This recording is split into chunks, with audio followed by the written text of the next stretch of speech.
We are here at the first Shared Use Mobility Conference in Southern California. It's really very exciting because it's the first time we're aware of this discussion happening with this many leaders and activists, advocates in one place at the same time. This is a conference that people want to be at, and they're really connecting and learning and talking to each other. So I think there is that true value in just networking and learning from my peers. We've brought together environmental groups, transit and bicycle and pedestrian advocacy groups, and business groups who can make the economic case for shared use mobility in Southern California. While we're here in this room planning for the future, at this very, very minute, there are thousands of construction workers in this region literally building that future. This has to be a collection of some of the most intelligent and visionary people I've been around in a long time. You need vision and pragmatism to come together at the same time.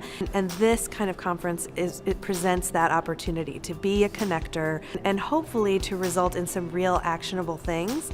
And we'd set a goal that we thought was really, truly attainable. Driving is the largest source of greenhouse gas emissions. So if we can reduce the number of people driving, the number of cars, the number of vehicles on the road, the number of miles traveled, that could be the biggest impact on reducing greenhouse gases. Transit in LA will only work with a sustainable shared mobility options.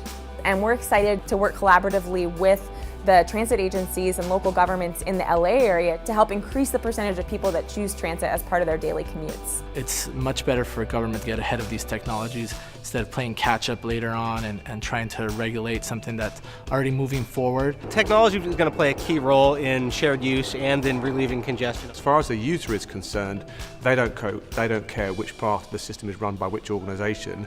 What they want to know is, how do I get from here to there quickly, safely, and as cheaply as possible. We can stitch together the transportation, whether it be public transit or private transit, and we can cross over city lines and jurisdictions in a much easier and simpler way than just legislation or city ordinances alone. We need to have these technologies available for everybody, the poorest of the poor included. Equity should be at the heart of the design of every program and should be central to the design of every policy and every project. We need to look at how land use, public transit investments, and technology and public policy can all come together to enable these services to grow and to expand well beyond the urban core and well beyond the early adopter market. You can drive, but you might not own your own car, which is really interesting. Or you can bike, but you might not own your own bike. So there's a new future out there, which is even different than one I was thinking about last year. The old cliche about LA being a collection of suburbs with no center and about LA just being urban sprawl, low density, doesn't really apply anymore. It's a movement happening here where basically folks want to come together. And not only do we talk about bikes, but we talk about our communities and we talk about how we can engage and do things together. We've got the baby boomers, the Generation X and the millennials all coming into discussing how it's going to work. And it's forums like this where we start to roll up our sleeves and say, okay, these are the core issues we want to deal with. It's not only about moving, it's not only about transportation, but it's also about living, about having quality of life, which doesn't necessarily mean that you have a high income, but that actually you live in a community you value. If we can rethink how we develop new development such that we're not building a lot of parking, quite possibly those actual units that are for rent or for sale are much less expensive for the individual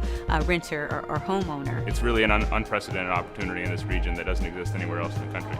But many people still don't know that these options are available, and so getting the word out through the employer or through the businesses or the community or the faith-based organization, wherever it is that you're interacting, we need to basically get those groups to really promote these efforts as well.